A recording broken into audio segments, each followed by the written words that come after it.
کیا تم مجھے قصر نوادرات میں لے جاؤ گی؟ کیوں نہیں، تاکہ تم اپنی آنکھوں سے دیکھ سکو۔ بابل میں نوادرات کے اتنے ذخیرے موجود ہیں کہ دنیا میں کہیں نہیں ہوں گے۔ مجھے ہیرے جواہرات، سونے چاندی اور مال و دولت سے کوئی مطلب نہیں، میں صرف بابل کے عجائبات سے دلچسپی رکھتا ہوں۔ کیسے عجائبات؟ کیا تم مجھے ایوان ماقلوب کا وہ تہخانہ دکھا سکتی ہو جو شاہ یوسفر کا فلکیاتی عجائب گھر کہلاتا ہے؟ شہزادی نے حیرت پاش نظروں سے اسے دیکھا۔ وہ ایک ایسا عجائب گھر کا ذکر کر رہا تھا جسے صرف بابل کے چند بڑے بڑے منجمین ہی جانتے تھے، اور انہیں بھی 7 سال کے عرصے میں صرف ایک بار اس حیرت کدے میں داخل ہونے اور علم فلکیات کے اسرار و رموز سے استفادہ کرنے کی اجازت تھی جو شاہ یوسفر کے دور میں دریافت کیے گئے تھے، ورنہ یہ فلکیاتی تہخانہ بند ہی رہتا تھا۔ شمورہ اس بات پر حیران تھی کہ اس کا مہمان صرف اس تہخانے کے بارے میں کچھ جانتا ہی نہیں بلکہ شاہی خزانوں کو چھوڑ کر فلکیاتی عجائب گھر دیکھنے کا خواہش مند ہے۔ مگر اس تہخانے سے تمہیں کیا مل سکے گا؟ ممکن ہے کچھ مل جائے، کچھ بھی صحیح، مجھے تمہاری خواہش عزیز ہے، میرے ساتھ چلے آؤ۔ شہزادی اسے لے کر کمرے سے نکلی۔ پہلے کی طرح بلقیس مشعل اٹھائے آگے آگے رہنمائی کر رہی تھی اور نومی ان کے پیچھے تھی۔ چند غلام گردش عبور کرنے کے بعد بلقیس انہیں اسی ہال میں لے آئی جو ایوان کی دوسری فصیل کے اندر واقع تھا اور جس سے گزر کر وہ شہزادی کے کمرہ خاص میں پہنچے تھے۔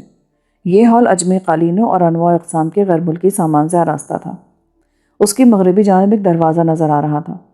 مہرتاب نے سوچا، بے دخت نے تہخانے کے راستے کے لیے جس کمرے کی نشاندہی کی تھی، یہ دروازہ اسی کمرے میں کھلنا چاہیے، اور یہ قیاس غلط نہیں تھا۔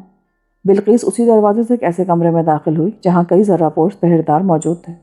ان کے سردار نے شہزادی کا استقبال کیا۔ وہاں ایک بدحیت کالا مجسمہ بھی تھا جس کے گلے میں زنجیر آویزہ تھی۔ مہرتاب سمجھ گیا کہ وہی شوشان کا دیوتا شوشینک ہے جو خفیہ دروازے کی نگرانی کرتا ہے۔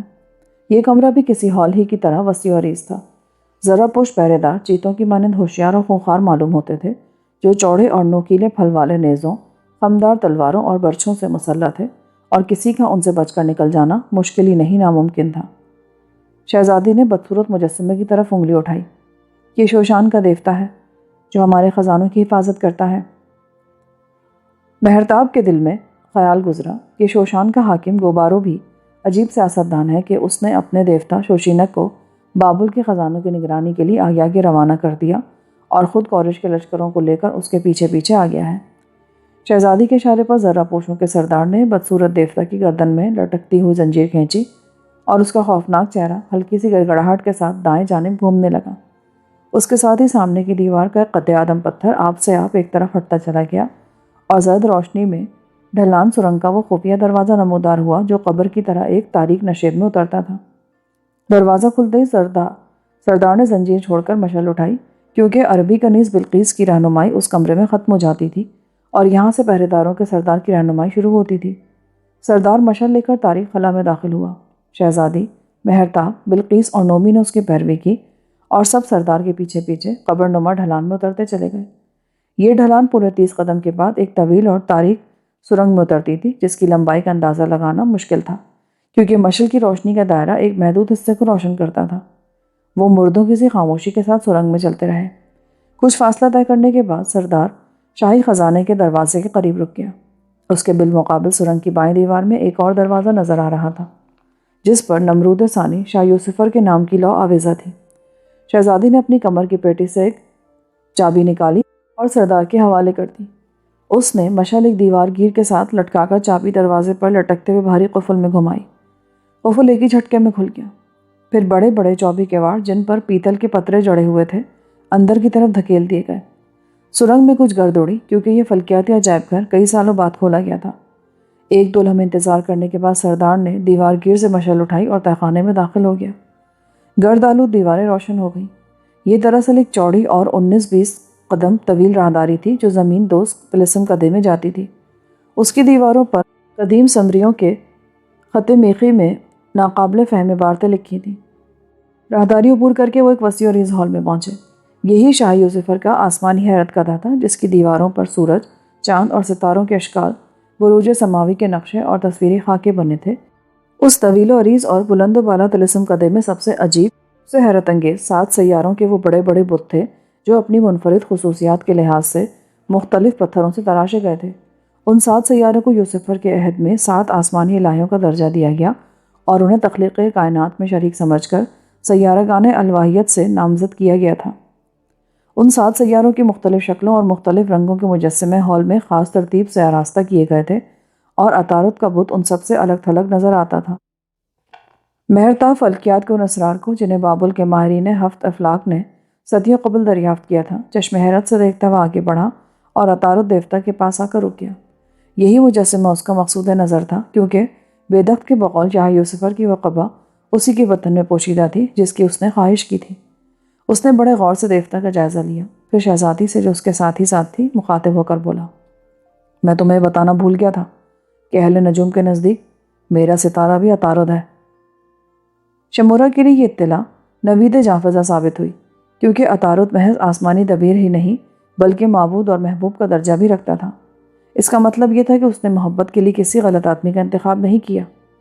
وہ مسرت خیز لہجے میں بولی، پھر تو زمین پر ہمارا ملاپ مقدر ہو چکا ہے۔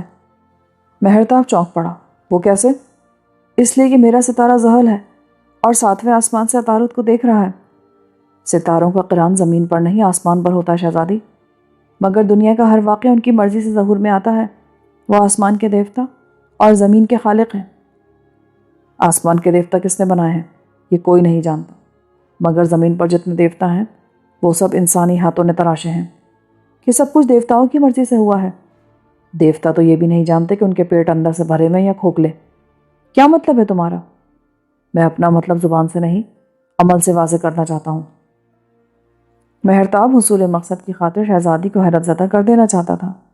اس نے جیب سے فوراً لوہے کا ایک تار نکالا اور عطارد دیوتا کی ناف کے سوراخ میں ڈال کر گھمانے لگا۔ شہزادی حیران کھڑی دیکھتی رہی کہ آخر وہ کیا ثابت کرنا چاہتا ہے۔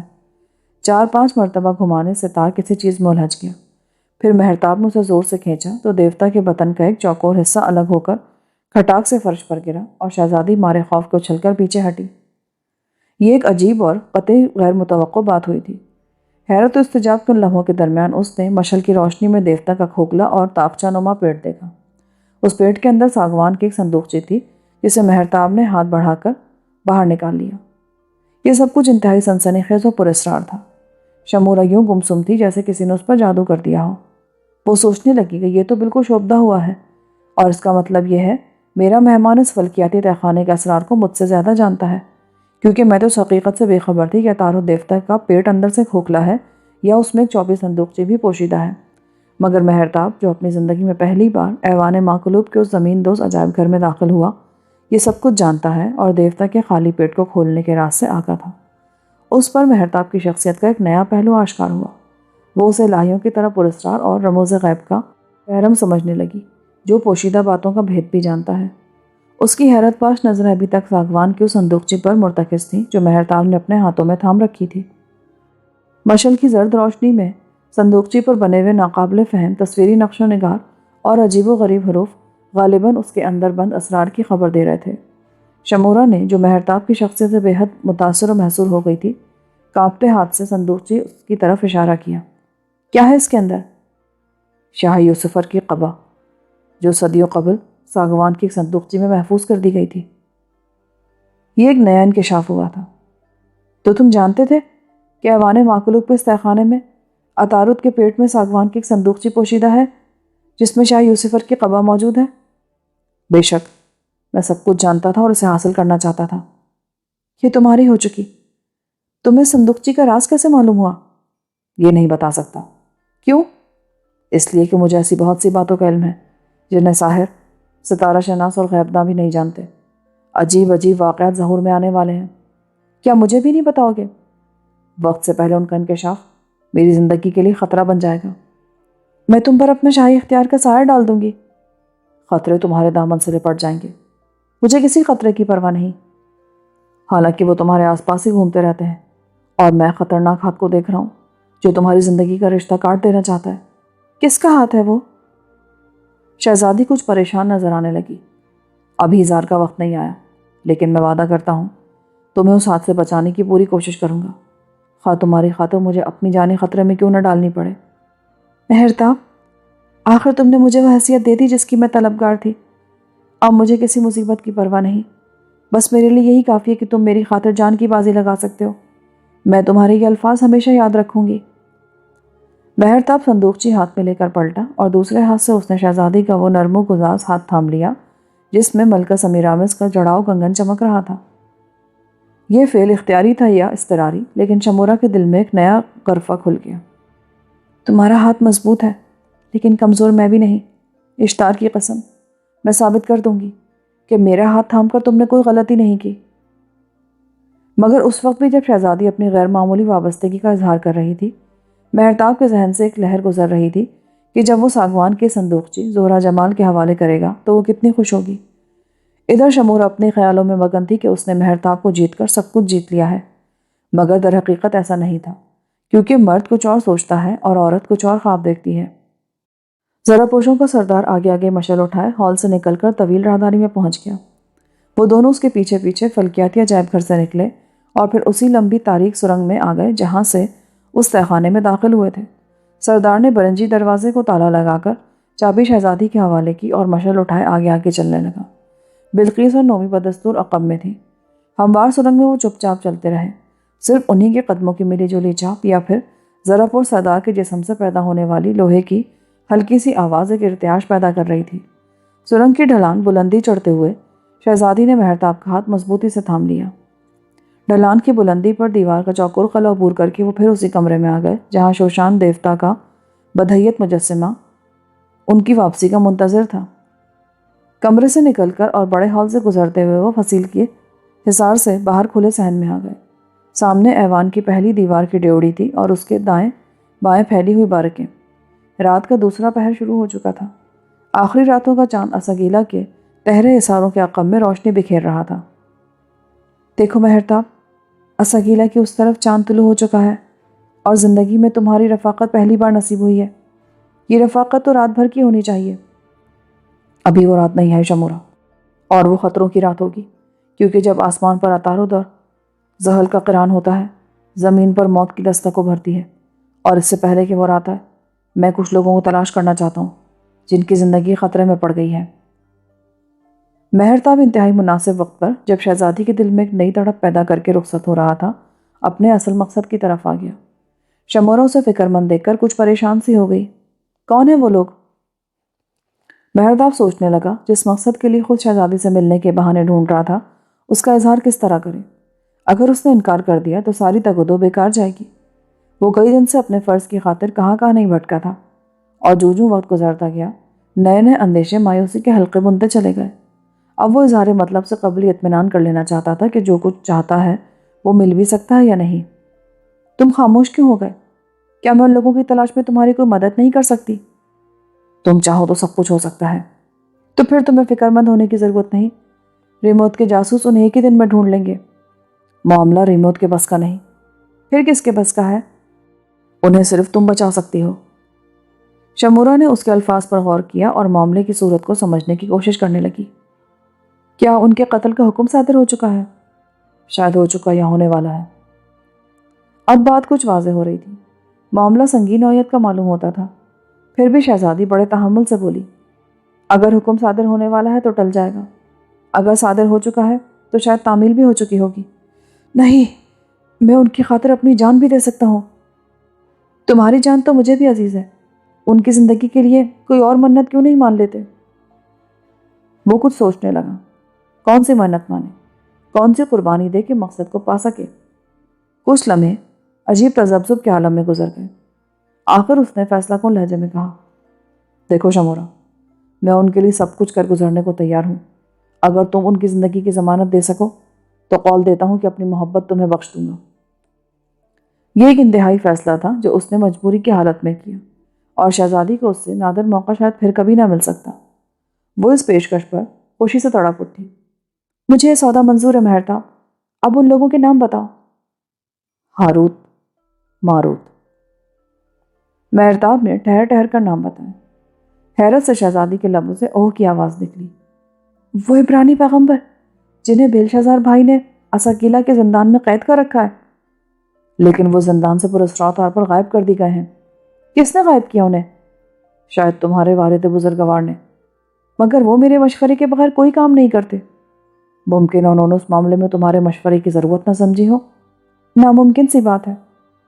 بعض اوقات انہونی بھی ہو جاتی شمورا، صرف اس بات کو یاد رکھو کہ ہاروت ماروت کے عوض میں تمہارا پابند ہو گیا ہوں، اور میں وعدہ کرتی ہوں کہ اگر وہ دونوں اس وقت تک زندہ ہوئے تو شاہ یوسفر کے قبا کی طرح وہ بھی تمہارے ہو چکے۔ تو بس بات طے ہو گئی، تم اپنا وعدہ پورا کرو گی، میں اپنا قول نبھاؤں گا، اور جس وقت انہیں میرے حوالے کر دو گی میں ہمیشہ کے لیے تمہارا ہو جاؤں گا۔ مہرتاب ایک ایسا جوا کھیل رہا تھا جس میں جیت کی آس پر وہ خود کو ہار رہا تھا۔ شاید ہاروت ماروت کو بچانے کی کوئی اور صورت نہ رہ گئی تھی، اور فرض کی راہ میں اس نے اپنی محبت قربان کر دینے کا فیصلہ اس لیے کیا تھا کہ فرشتوں کی زندگی ہر قیمت پر ضروری تھی، اور جب وہ اپنے آپ کو شہزادی کے سپرد کر دینے کا اقرار کر رہا تھا اس کے دل میں آفریدہ جمال بے دخت کے عشق بے پایا کا کرب جاگ اٹھا۔ دنیا میں کوئی عورت اس کی نظیر نہ تھی، مگر حالات نے مہرتاب کو اس قدر بے بس کر دیا تھا کہ فرض کی خاطر اس کا پیار ہار دینے پر مجبور ہو گیا تھا۔ اگرچہ یہ سب کچھ انتہائی تکلیف دہ تھا، لیکن اس نے یہ اندھی چال صرف اس لیے چلی تھی کہ اس مقصد کی تکمیل میں کوئی کسر باقی نہ رہ جائے جس کی خاطر وہ بابل آیا تھا۔ وہ دونوں ایک دوسرے کو خاموشی سے دیکھتے رہے۔ پھر اس نے رخصت چاہی تو شہزادی نے فوراً اکتانہ کو طلب کیا اور حکم دیا کہ مہمان کو قلعے کے دروازے تک چھوڑائے۔ یہ احتیاط غالباً اس لیے ضروری سمجھی گئی کہ واپسی پر مہرتاب کے پاس ایک نادر صندوقچی بھی تھی۔ رخصت ہونے سے پہلے اس نے شہزادی کو توجہ دلائی، اب ہماری ملاقات ہاروت ماروت کی زندگی پر منحصر ہے، ان کی زندگی مجھے اپنی جان سے زیادہ عزیز ہو گئی ہے۔ تو پھر الوداع۔ الوداع مہرتاب، مجھے یقین ہے جب دوبارہ ملو گے تو جدا نہ ہو سکو گے۔ مہرتاب ہاتھ لہراتا ہوا پلٹا اور ساگوان کے صندوقچے اٹھائے اکتانہ کے ہمراہ ڈیوڑی کی طرف بڑھا، جہاں ذرہ پوش محافظوں کا پہلا دستہ ایوان مخلوق کی حفاظت پر متعین تھا۔ شہزادی صحن میں کچھ دیر کھڑی اسے جاتے دیکھتی رہی، پھر بلقیس اور نومی کے ہمراہ آہستہ آہستہ واپس چلنے لگی۔ وہ اس بات پر مطمئن تھی کہ آج کی ملاقات اس کی جیت پر ختم ہوئی ہے۔ مہرتاب نے شاہ یوسفر کی قبا کسی خطرہ و خوف کے بغیر حاصل کر لی، اور یہ نادر شے بالکل غیر متوقع طور پر ہاتھ لگی۔ وہ بے دخت کی پہلی فرمائش، پہلی خواہش پوری کرنے میں کامیاب ہو گیا تھا، لیکن یہی کامیابی اس کے پاؤں کی زنجیر بن گئی تھی، اور وہ ہاروت ماروت کی زندگی کے عوض خود کو شہزادی کی محبت کا پابند کرایا تھا۔ بے دخت سے ملنے اور پیمانے محبت باندھنے کے بعد بھی اگرچہ وہ ایک لمحے کے لیے اپنے فرض سے غافل نہیں ہوا، مگر دل کی تڑپ کے ساتھ مقصد کی ذمہ داری کا احساس کچھ اور بڑھ گیا تھا، اور وہ جذبہ عشق میں سرشار ہو کر فرض کی تکمیل میں کوشاں رہا۔ لیکن فرض اور عشق کے راستے تو ہمیشہ مختلف ہوتے ہیں، دونوں میں سے ایک کی جیت اور دوسرے کی ہار لازم ہوتی ہے۔ وہ بھی فرض کی خاطر عشق کی بازی ہار بیٹھا۔ شمورہ سے ملاقات اس کے عشق کی ناکامی، پیمانے محبت کی شکست، اور آفریدہ حسن بے دخت سے بے وفائی کا آغاز ثابت ہوئی۔ اب وہ پہلا سا مہرتاب نہیں تھا جس نے زندگی بھر کے لیے اسی کا ہو رہنے کا عہد کیا اور پیمانے وفا باندھا تھا۔ وہ خود محسوس کر رہا تھا کہ ایوان سے واپسی پر وہ ایک ایسی چیز کھو بیٹھا ہے جو اس کی ذات کی تکمیل کر رہی تھی۔ رات بھر وہ کروٹیں بدلتا، سوچتا اور تڑپتا رہا، بھلا دنیا میں دوسری زہرہ جمال کہاں ہے؟ پھر اس نے کسی اور کا پابند ہونا کیوں قبول کر لیا؟ دل میں اس کے کانٹے سے چبھ رہے تھے، مگر ذہن میں ایک اور کشمکش جاری تھی۔ کوئی اسے سمجھا رہا تھا کہ بے دخت سے دور رہنے کی ہدایت اسے یوں ہی نہیں کی گئی تھی۔ وہ تو کنواری دختر بابل کا دولہا بن کر آیا تھا جو باغات معلقہ میں بیٹھی نہ جانے کب سے اس کا انتظار کر رہی تھی۔ پھر اس حقیقت کو قبول کرنے سے انکار کیوں کرتا ہے جو غیر متوقع طور پر سامنے آئی؟ بے دخت اور شمورہ میں سے ایک کا انتخاب اس نے خود کیا، لیکن دوسرا انتخاب اس کے حالات، اس کی ضرورت اور شاید اس کی تقدیر نے کیا تھا، اور اپنی تقدیر سے کوئی نہیں بھاگ سکتا۔ وہ سمجھ گیا کہ یہ کوئی اور نہیں اس کا فرض بول رہا ہے۔ دماغ کے خفیہ اور تاریک گوشوں میں چھپ کر بیٹھی ہوئی مصلحت اندیش عقل ہے جو شمورہ سے سمجھوتا کرنے کی ترغیب دے رہی ہے۔ مقصد کی ناکامی کا خوف ہے جسے اصرار ہے کہ جو کچھ وہ کر آیا ہے وہی درست ہے، لیکن ایک آواز غیب کہہ رہی تھی کہ اس نے خود کو ہار کر سب کچھ ہار دیا۔ اب وہ ایک بے وفا مرد کے سوا اور کچھ نہیں۔ اس آواز غیب میں جو نہ جانے کہاں سے آئی تھی اسے جھنجھوڑ کر رکھ دیا، اور وہ سوچنے لگا کہیں یہ اس کے وہم کی آواز تو نہیں، کیونکہ اس حقیقت سے تو انکار نہیں کیا جا سکتا تھا کہ اگر فرض کو کامیابی کی منزل نظر آئی ہے تو عشق ختم راستے سے بھٹک گیا ہے۔ مگر عقل نے یہاں بھی اسے ملامت کرنے کی کوشش کی کہ وہ بابل میں عشق کرنے نہیں، ایک عظیم مقصد کی تکمیل کرنے آیا تھا۔ جب تک مقصد پورا نہیں ہو جاتا اسے عشق و محبت کے جھمیلوں سے دور رہنا چاہیے۔ اس خیال سے وہ خود کو تسلی دینے لگا کہ اگر بے دخت سے الجھ ہی بیٹھا ہے تو اس کی تینوں خواہشیں، تینوں شرطیں بہرحال پوری کرے گا اور بے وفا نہیں کہلائے گا۔ مگر وعدے کے مطابق جب وہ اس پر اپنی محبت کی راحتیں نچھاور کرنے اور اپنے مکمل بدن کی لطافتیں بخش دینے پر آمادہ ہوگی تو یہ کہہ کر وہ اسے حیران کر دے گا کہ اپنی قربانیوں کا کوئی معاوضہ، کوئی صلہ، کوئی انعام نہیں چاہتا، بلا شبہ یہ قربانی محبت کی ایک نئی مثال ہوگی اور کوئی شخص اسے بے وفا نہیں کہہ سکے گا۔ اس خیال سے اسے کسی قدر ڈھارس ہوئی اور اس کے اندر ٹوٹنے پھوٹنے کا عمل رک سا گیا۔ پھر نہ جانے کب نیند آئی اور کب آنکھ لگ گئی، لیکن ایک بھیانک سے خواب دیکھتے دیکھتے جس کے منظر ذہن سے محو ہوتے چلے گئے، وہ اچانک بیدار ہو گیا۔ دریچہ کھول کر دیکھا تو صبح صادق طلوع ہو چکی تھی۔ صبح کی روشنی میں اس کی پہلی نظر زہرہ جمال بیدخت کی مورتی پر پڑی، جسے وہ نور ناہید آموسی کے بالا خانے سے اٹھا لایا تھا اور جو ہر شب اس کے سرانے ایک چوبی میز پر دھری رہتی تھی۔ اس نے مورتی کو اٹھا کر غور سے دیکھا اور پھر واپس میز پر رکھ دیا۔ ساگوان کے صندوقچی کو کپڑے میں باندھنے لگا۔ اس کام سے فارغ ہو کر منہ ہاتھ دھو کر کپڑے تبدیل کیے اور پھر گٹھری اٹھا کر باہر چلا گیا اور کاشانہ زہرہ کی طرف چل دیا، کیونکہ وہ اپنے نئے دن کا آغاز ایفا عہد سے کرنا چاہتا تھا۔ کاشانہ زہرہ کا بھاری پھاٹک ابھی بند پڑا تھا اور وہ اس بات پر خود حیران تھا کہ آخر اس قدر جلد آنے کی کیا ضرورت تھی۔ ممکن ہے زہرہ جمال ابھی بیدار نہ ہوئی ہو یا کسی محفل میں گزرنے والی رات کی تھکن نے اس کا جسم کسل مند کر دیا ہو اور وہ اس وقت اپنی پیاریوں کے درمیان لیٹی اپنے جسم کی تھکن اور کسل مندی دور کر رہی ہو، مگر یہ تو دل کی بے چینی اور بےتابی تھی جو اسے یہاں کھینچ لائی تھی۔ اس نے سوچا کہ آگے بڑھ کر پھاٹک پر دستک دے، شاید آواز سن کر کوئی دروازہ کھولنے آ جائے۔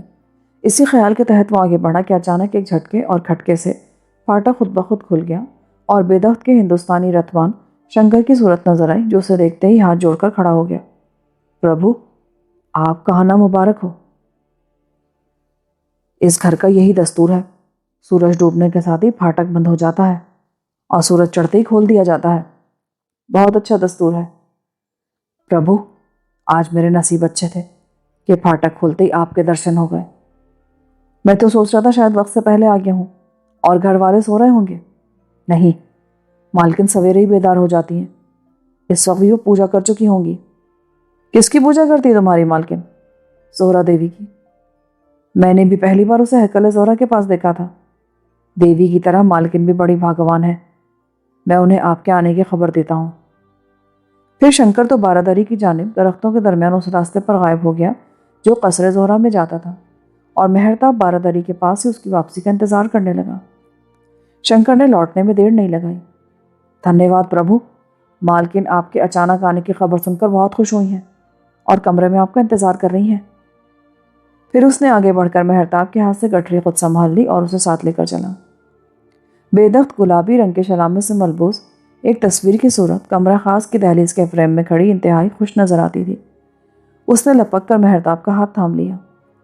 آج کا دن میرے لیے کتنا مبارک ہے، اس کی ابتدا تمہاری ملاقات سے ہوئی ہے۔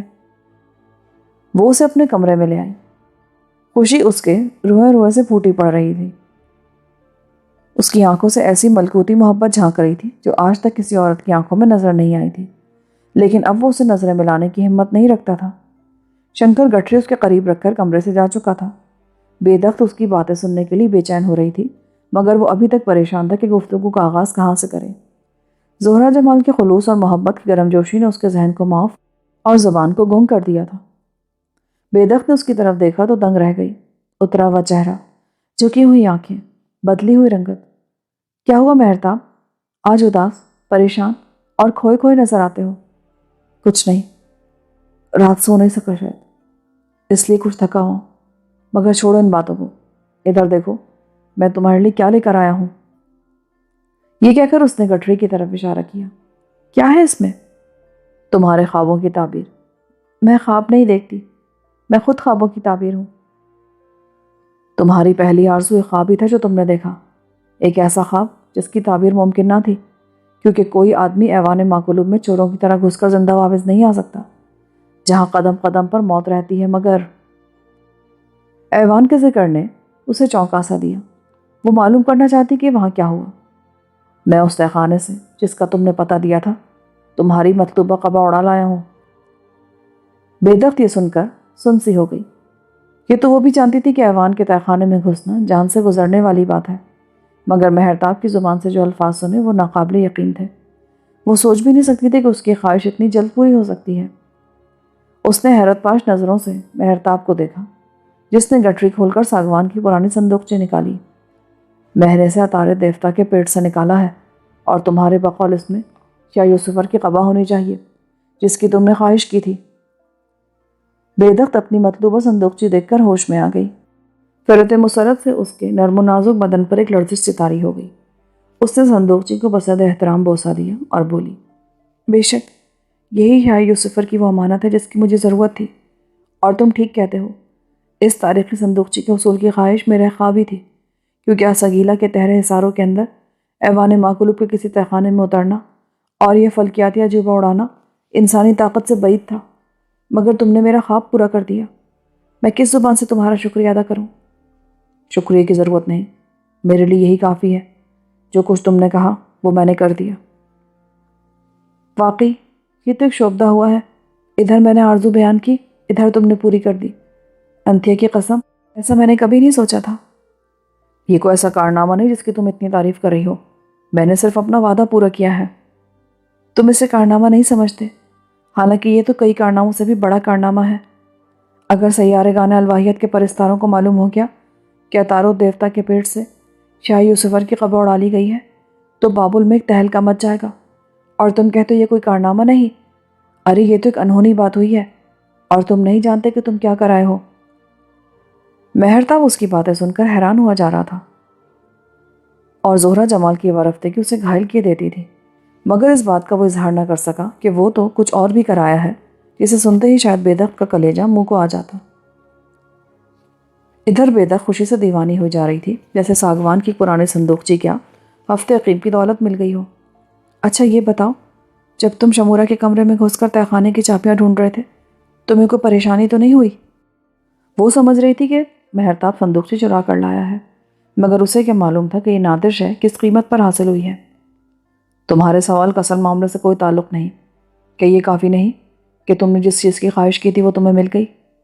معاف کرنا، میں خوشی میں بے جوڑ باتیں کی جاتی ہوں، تم نے جو کچھ کیا وہ کوئی دوسرا نہیں کر سکتا۔ میں ایسی مقدس صندوقچی کی قسم کھا کر کہتی ہوں کہ میرے پیار کی ہر مٹھاس صرف تمہارے لیے ہوگی، صرف تمہارے لیے۔ تم نے جو عظیم کام میرے لیے انجام دیا اس کا صلہ میں چکا نہیں سکتی۔